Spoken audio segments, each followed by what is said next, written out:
పాపల్లే నవ్వమ్మ తీయగా కొమ్మ ఒళ్ళో పున్నగ పువ్వలే నవ్వమ్మ హరి విల్లుగా నవ్వుతూ ఉంటే ఎండలో వెన్నెల కాయదా చిరు చల్లుగా నవ్వుతూ ఉంటే కొండైన భాగల్లే పొంగదా నూను మెత్తగా నవ్వుతూ ఉంటే ముల్లైన పువ్వల్ని తాకదా తొలి పొద్దుగా నవ్వుతూ ఉంటే రాయైన రత్నంగా మారదా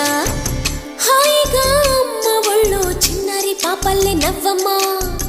తీయగా కొమ్మ ఒళ్ళో పున్నగ పువ్వలే నవ్వమ్మ